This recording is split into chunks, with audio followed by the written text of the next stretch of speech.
Break के बाद एक बार फिर से आपका स्वागत है। आपके साथ मैं हूं रोशनी सिंह। देखिए, क्या अब बांग्लादेश आतंक का नया गढ़ बनने वाला है? क्या बांग्लादेश पूरी तरह पाकिस्तान की राह पर चल रहा है? क्या आसिम मुनीर और आईएसआई की गिरफ्त में बांग्लादेश आ चुका है?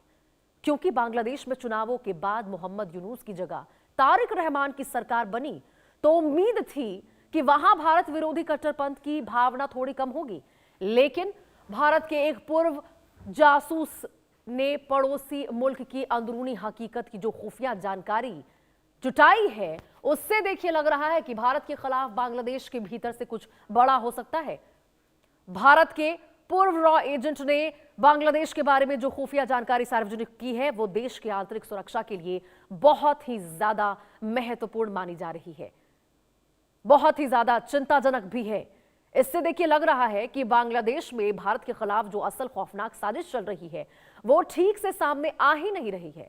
और पूर्व रॉ एजेंट ने अपने एक खास पोस्ट में लिखा है कि सारी दुनिया की मीडिया एक ही चीज दिखा रही है कि तारिक रहमान चीन के करीब आ चुके हैं, लेकिन बांग्लादेश के भीतर जो आतंकी कैंप चल रहा है, उन पर तो किसी की नजर ही नहीं जा रही है। जो दिख रहा है, बांग्लादेश की ओर से बढ़ रहा खतरा कितना खतरनाक है। और इसी मुद्दे पर देखिए आज हम खास मेहमानों के साथ बातचीत करेंगे, जानने की कोशिश करेंगे कि आज ये जो हो रहा है कितना ज्यादा महत्वपूर्ण है, कितना ज्यादा चिंताजनक भारत के लिए है। क्योंकि देखिए, भारत में यहां पर साफ तौर पर आपको बता दें,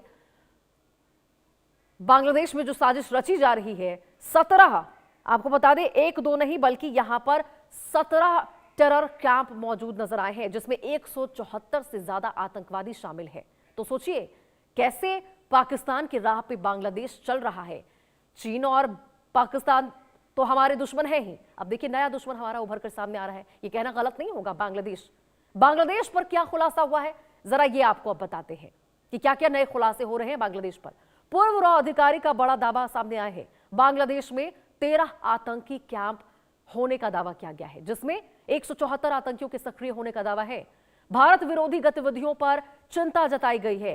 चिकन नेक कॉरिडोर पर खतरे की आशंका है, जिस पर पहले से ही आपको बता दें चीन की नजरें हैं। आतंकी नेटवर्क पर दुनिया का ध्यान नहीं है। सोशल मीडिया पोस्ट में खुफिया इनपुट का दावा किया गया है। सीमा पार साजिश के संकेत होने का दावा हुआ है।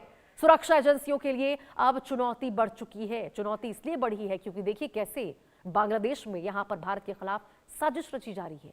क्या बांग्लादेश में वाकई भारत के खिलाफ साजिश रची जा रही है? क्योंकि देखिए जिस प्रकार से चीन के बीच में अभी देखिए एक प्रस्ताव सामने आया कि कॉरिडोर यहां पर बनाया जाएगा, बांग्लादेश के माध्यम से, सहायता से चीन की सहायता बांग्लादेश करेगा। ऐसे में तो कि साफ है, हमारे दुश्मन देशों के साथ यदि आप हाथ मिला रहे हैं और ऐसे आप गतिविधियों में शामिल रहेंगे तो कहीं ना कहीं दुश्मन तो आप भी माने जाएंगे।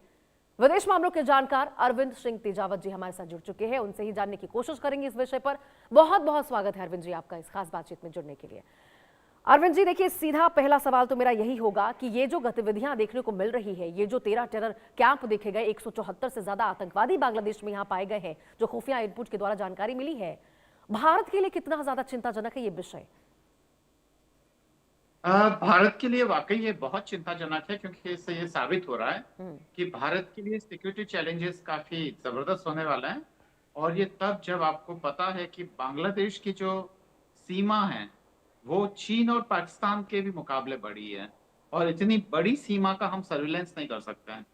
तो बहुत मुश्किल है, फिर भी हम कोशिश कर रहे हैं, क्योंकि इजराइल इस मामले में काफी आगे बढ़ा हुआ है और वहां की अगर तकनीकी भारत में आती है तो डेफिनेटली हम कुछ कर सकते हैं।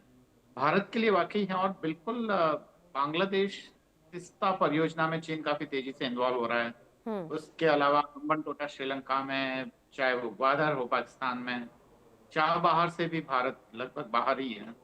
तो तमाम चीजें हैं जो भारत के लिए आगे आने वाले दिनों में काफी बड़े सिक्योरिटी चैलेंजेस खड़े कर रही है। बिल्कुल अरविंद जी, मैं चाहूंगी आप जरा हमारे दर्शकों को ये बता दीजिए, ये सिलीगुड़ी या फिर चिकन नेक कॉरिडोर भारत के लिए इतना ज्यादा अहम क्यों है, और यदि यहां पर खतरा बढ़ता है तो सबसे ज्यादा असर क्या पड़ेगा? कितना ज्यादा खतरनाक पूरे देश के लिए ये हो सकता है? रोशनी जी, मुझे कभी कभी ऐसा लगता है कि शायद सिलीगुड़ी कॉरिडोर को लेकर हाँ। थोड़ा सा भय ज्यादा क्रिएट किया गया है, क्योंकि जितने भी डिफेंस एक्सपर्ट्स हैं वो पूरी तरह से कह रहे हैं कि कोई खतरा नहीं है। भारत की वहाँ अच्छी खासी मिलिट्री प्रेजेंस है, और कुछ भी उस पर खतरा आने पे भारत पूरी तरह से दुश्मन को हर मोर्चे पे जवाब देने में सक्षम है। वहां पे जो हमारा जो S-400 है वो भी तैनात है। उसके अलावा वहां पे राफाल वगैरह भी काफी अच्छा खासा वहां पे तैनाती का है, और उसका उसके अलावा वहां पे बोफोर्स से लेके सब कुछ वहां पे तैनात है। तो कुछ भी ऐसा डरने की जरूरत नहीं है। दरअसल कभी कभी इम्प्रेशन भी होता है कि हम उसको चिकन नेक बोलते हैं, जो कि बहुत सारे जो यूरो अमेरिकन एक्सपर्ट्स थे उन्होंने ये नाम दिया है। तो इस कारण से हमें लगता है कि वो चिकन है और उसकी नेक दबा दी गई तो हम्म। हमारा कनेक्शन है वो नॉर्थ ईस्ट से टूट जाएगा, पर ऐसा है नहीं। भारत का और नॉर्थ ईस्ट का कनेक्शन शताब्दियों पुराना है, और है उसको कोई भी नेक को किसी में भी ये ताकत नहीं है कि उससे कर सके, इसलिए बिल्कुल भी वो जरूरत नहीं है। पर जो भय पैदा किया जाता है वो ये किया जाता है कि अगर हाँ। इस पूरे कॉरिडोर पे अगर दुश्मन ने कब्जा कर लिया हम्म। तो ऐसी स्थिति में नॉर्थ ईस्ट से भारत का कनेक्शन कट हो जाएगा। और नॉर्थ ईस्ट में कभी कभी क्योंकि सेपरेशन की आवाजें होती है तो उसका फायदा दुश्मन ले जा सकता है, पर ये बहुत दूर की कौड़ी है। हम्म। इसके बारे में अभी इतना चिंतित होने की जरूरत बिल्कुल नहीं है। अरविंद जी, लेकिन देखिए इस पूरे मामले में यह जानना बेहद जरूरी हो जाता है कि क्या ये केवल सिर्फ आतंकी चुनौती है, या फिर पाकिस्तान के आईएसआई या फिर चीन जैसे जो बाहरी ताकतें हैं उनकी भी इसमें कोई रणनीति हो सकती है? अगर रोशनी जी ईमानदारी से आप मुझसे पूछे और हाँ। अगर लोगों में सच सुनने का मादा है, तो चुनौती बाहरी नहीं, चुनौती आंतरिक है। कारण ये कि जब तक हम खुद मजबूत नहीं बनेंगे, हम हम्म। हमारे यहाँ व्यवस्था में सिस्टम्स में परिवर्तन नहीं करेंगे, हम हमारी अर्थव्यवस्था की क्षमता को नहीं बढ़ाएंगे, तब तक हम चीन का मुकाबला नहीं कर पाएंगे। इसे जितना जल्दी देशवासियों को समझ में आ जाए हम्म। उतना अच्छा है। कारण ये कि चीन ये सब इसलिए कर पा रहा है कि वह आर्थिक रूप से बहुत तेजी से उभर रहा है, और इसीलिए भारत के पड़ोसियों को वह आर्थिक सहायता दे देकर अपने अधीन कर रहा है, एक खास तरीके की गुलामी के अग्रसर कर रहा है। अगर भारत इन सबको काउंटर करना चाहता है तो भारत को आंतरिक रूप से मजबूत बनना पड़ेगा, इसमें कोई दो राय नहीं है। जी। बिल्कुल बिल्कुल अनवित जी, क्योंकि देखिए तारिक रहमान के आने के बाद तो यही बातें चल रही थी ना कि स्थिति और भी ज्यादा सामान्य हो जाएगी यूसुफ के जाने के बाद, और भी ज्यादा यहाँ पर संबंध प्रगाढ़ होते हुए नजर आएंगे, जो कि तारिक रहमान की ओर से खुद भी कहा गया कि हमारी ओर से कोई दिक्कत नहीं होगी, कोई परेशानी नहीं, साथ कदम से कदम मिलाकर चला जाएगा। जब वो आए थे बड़े बड़े दावे किए गए थे उनकी ओर से, लेकिन आज अब उनके ही देश में इस प्रकार से आतंकवादियों का एक्टिव होना, सक्रिय होना, भारत को इसके खिलाफ या इसको लेकर क्या कदम उठाने की अभी जरूरत है? बिल्कुल रोशनी जी, ये बात सच है, क्योंकि यूनुस साहब से एक तरीके से व्यक्तिगत अटैचमेंट भी था। मैं 2012 में जब बांग्लादेश गया था, हाँ। तो जो वहाँ के ढाका यूनिवर्सिटी के वाइस चांसलर थे अरेफिन सिद्दीकी साहब, उन्होंने बुलाया था मुझे वहाँ पे। और उस समय यूनुस साहब जो नाम बोल रहा हूँ, उस यूनिवर्सिटी में वो प्रोफेसर थे। हम्म। तो वो वामपंथी विचारधारा के थे, और बाद में वो जमाते इस्लामी जैसे लोगों पे डिपेंडेंट होकर रह गए।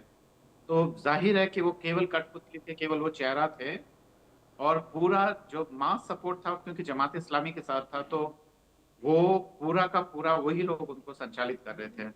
तो उनकी नीतियों से मैं भी काफी दुखी था, और भारत सरकार बहुत दुखी थी, पर हमने संयम बरता, क्योंकि हमें ये आशंका थी कि अगर हम बहुत ज्यादा रिएक्ट करेंगे तो ये चीन की गोद में चले जाएंगे। तारिक रहमान साहब ने शुरुआत में तो काफी पॉजिटिव संकेत दिए, पर उनकी चीन यात्रा से अब ये जाहिर लेकिन हो गया है बिल्कुल कि सही आपने बोला अरविंद जी, और गोद में तो चले भी गए। अब देखिए एक और यहां था कि घुसपैठ को लेकर चल रहा है, दोनों देशों के बीच में ऐसे ही तनाव देखने को मिल रहा है, और ऊपर से अब यहां पर आतंकियों का एक्टिव होना इस प्रकार से। हम तो अभी पाकिस्तान और चीन को अपना दुश्मन मान रहे थे, यहां तो अलग ही एक नया दुश्मन उत्पन्न होते जा रहा है। वहां थोड़ी सरकार को नहीं पता होगा कि उनके यहाँ, हमें पता चल गया तो उनको भी पता होगा ही, जानकारी मिली गई होगी कि 13 सक्रिय टेरर कैंप वहां पर आपके हैं जिनमें इतने सारे आतंकवादी आपके भरे पड़े हैं। बिल्कुल अच्छे से पता है उन लोगों हाँ। को। और बांग्लादेश में जो बीएनपी है उसकी हिस्ट्री रही है, हाँ। खासकर जो उनकी माँ थी खालिदा जिया, वे भी एंटी इंडिया काम करती रहती थी, प्रो पाकिस्तान थी, इसमें कोई दो राय नहीं है। और इन टेररिस्ट कैंपों का वही हश्र होगा अगर मोदी साहब की ही नीतियों पे चले, खासकर जो हमारा साउथ ब्लॉक अभी इन दिनों में नीतियां बनाए, जो बहुत ही बेहतरीन डेटरेंस नीति है। तो बस इन्हीं अड्डों को वैसे ही नेस्तनाबूद किया जाएगा जैसे पाकिस्तान में किया गया है, इसके अलावा कोई रास्ता नहीं है। और अगर चीजें बिगड़ती है तो उसको संभालना भी हमारे लिए मुश्किल है। पर यह है कि भारत की काफी एनर्जी इस तरीके की गतिविधियों को समझने में और उनको खत्म करने में लग जाएगी, और भारत का जो डेवलपमेंट प्रोसीजर है वो रुक जाएगा। और पूरी दुनिया यही चाहती है, क्योंकि भारत उभरती हुई ताकत है, तो बाकी देश ये नहीं चाहते हैं कि उनके लिए एक नया चैलेंज खड़ा हो। पाकिस्तान का इस्तेमाल करेंगे, और पाकिस्तान के काफी आईएसआई के जो ऑफिसर्स हैं वो लगातार बांग्लादेश की यात्रा करते रहे हैं। तो एक तरीके से खतरा तीनों तरफ से आ रहा है, चीन, बांग्लादेश और पाकिस्तान, जिसके लिए भारत के पास स्पष्ट नीतियां होनी चाहिए। बाकी मजबूत देश है, कोई बहुत अधिक कुछ बुरा कर नहीं पाएगा। जी।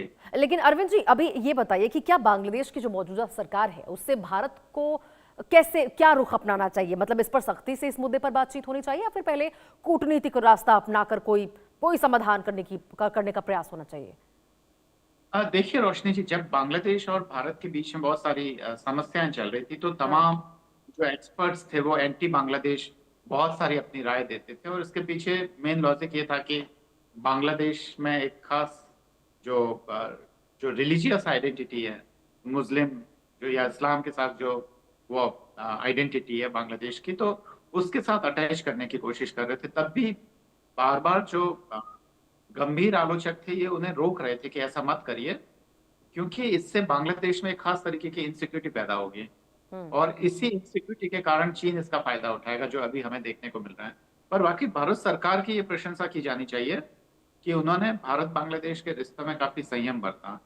भारत सरकार इंतजार कर रही थी कि कब वहां पे एक प्रजातांत्रिक या लोकतांत्रिक सरकार आए, उसके बाद में भारत अपनी नीतियां निर्धारित करे। इसीलिए वो यूनुस साहब को वैसा करारा जवाब नहीं दे रहे थे।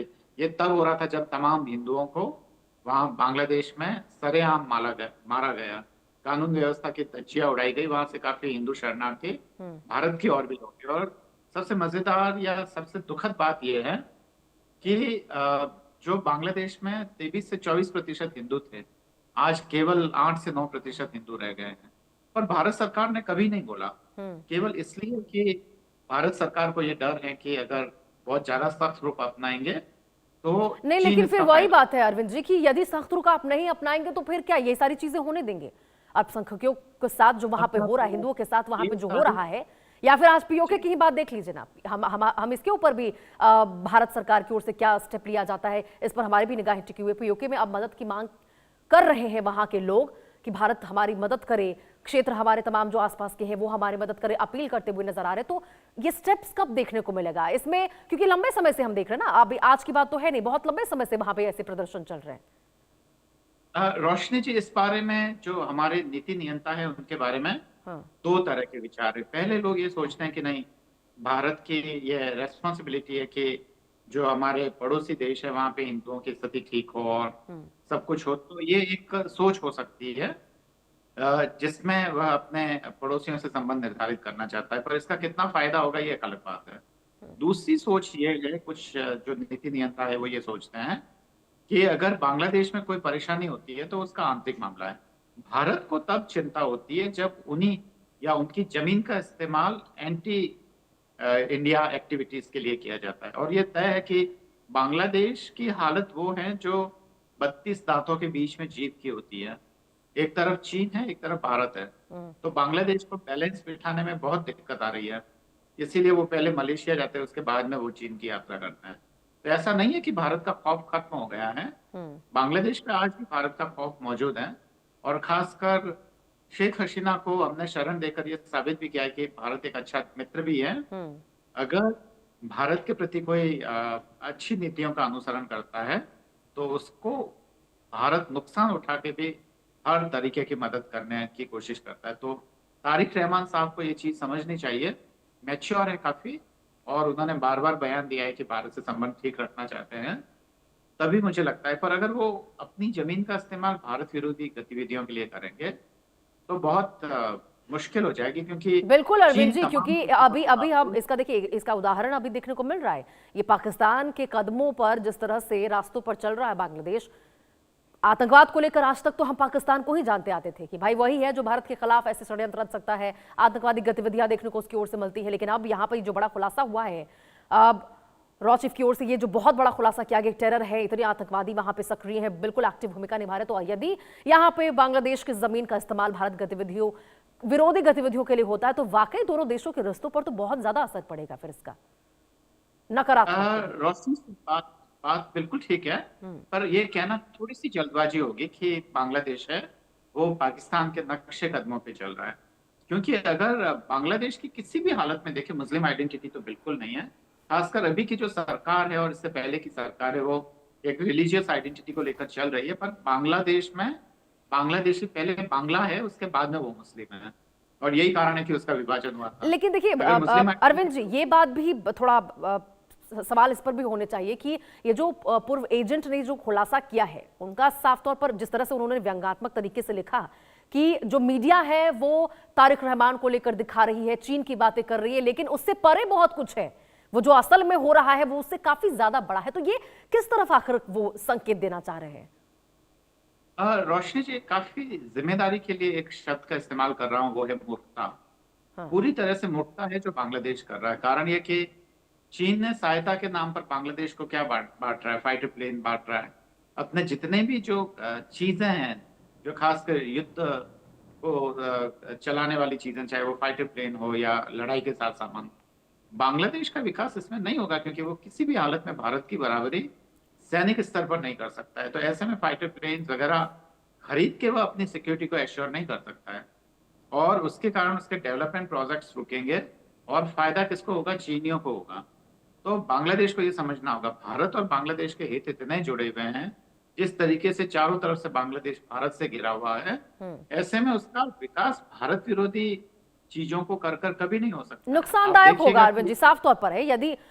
यदि भविष्य में कभी होता भी है, क्योंकि ये सिर्फ आशंका है, ये जो पूर्व अधिकारी की ओर से, रॉ अधिकारी की ओर से कहा गया है, उसी के आधार पर हम ये तमाम बातें कह रहे हैं, लेकिन फिलहाल तो ऐसी कोई आशंका दिखती हुई नजर नहीं आती है कि यहां पर बांग्लादेश पाकिस्तान के नक्शे कदम पर चलकर कोई ऐसा कुछ लेगा, कदम उठाएगा। लेकिन फिर भी अरविंद जी, ये देखना होगा कि पाकिस्तान जिस प्रकार से आतंकवादी गतिविधियों में संलिप्त रहता है, नकारता भी है, हम कहते भी है कितनी ही बार कि भाई वो बढ़ावा देता है, पालता पोसता आतंकवाद को, लेकिन पाकिस्तान हमेशा नकारता रहा है।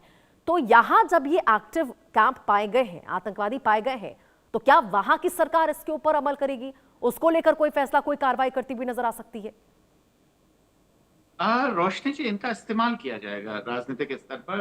हाँ। इन कैंपों के बारे में भारत सरकार शिकायत करेगी, फिर बार्गेनिंग होगी, उसके बाद में इनको खत्म किया जाएगा, और बदले में एक अच्छी खासी राजनीतिक कीमत वसूली जाएगी। तो ये नीति होती है, खाली ये बांग्लादेश की ही बात नहीं है। आप अगर देखेंगे तो इंदिरा जी के जमाने में LTTE के कैंप तमिलनाडु में हुआ करते थे, भारत ने भी किया है, तो ये चलता रहता है। पर अगर भारत को मजबूत देश बनना है तो बात वहीं आके अटक जाती है। अगर भारत के पास पैसा होता तो आपको लगता है कि बांग्लादेश चीन की गोद में चला जाता? बांग्लादेश कभी नहीं जाता। चीन के पास पैसा है तो वो पैसे या युआन देखकर वहां आकर्षित हो रहा है, क्योंकि वहां से आके वो बहुत सारे पैसे लगाएगा।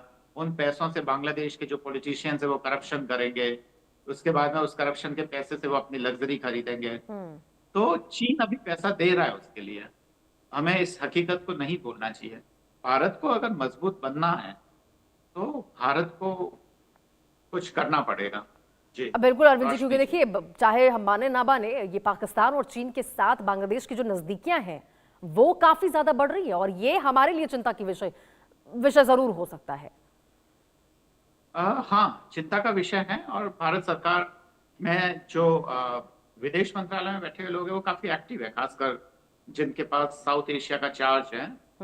तो वो है इन सब चीजों के, ये बहुत ही कॉमन सी चीज है, और ऐसा पहली बार नहीं हो रहा है। जब इनकी माँ जब पहली बार सत्ता में आई थी, तारिक रहमान साहब की, तब भी दरअसल इसी तरीके के चैलेंज आए थे। भारत ने बहुत ही खूबसूरती से उन चैलेंजेस को पार किया है, और जब वापस अगर अवामी लीग वाले ताकतवर बनेंगे बांग्लादेश में, और मैं वैसे पब्लिक डोमेन में नहीं, पर हमने कई बार भारत के लोगों ने बहुत अच्छे खासे देशों की सरकारें भी उलट पुलट की है। भले ये बात अलग है कि वो पब्लिक डोमेन में नहीं आती है। जी बिल्कुल अरविंद जी, तो देखिए, कुल मिलाकर यही है कि बांग्लादेश या आतंक का नया गढ़ बन रहा है या नहीं, ये तो प्रश्न चिन्ह बना ही हुआ है, लेकिन यहाँ पर जो टेरर कैंप पाए गए हैं, इससे जरूर अब चिंताएं भी बढ़ चुकी हैं। अब देखना होगा कि इसके ऊपर भारत की ओर से क्या कुछ स्टेप लिए जाते हैं। बहुत बहुत शुक्रिया फिलहाल के लिए अरविंद केजरी जी। अरविंद जी, आपका तमाम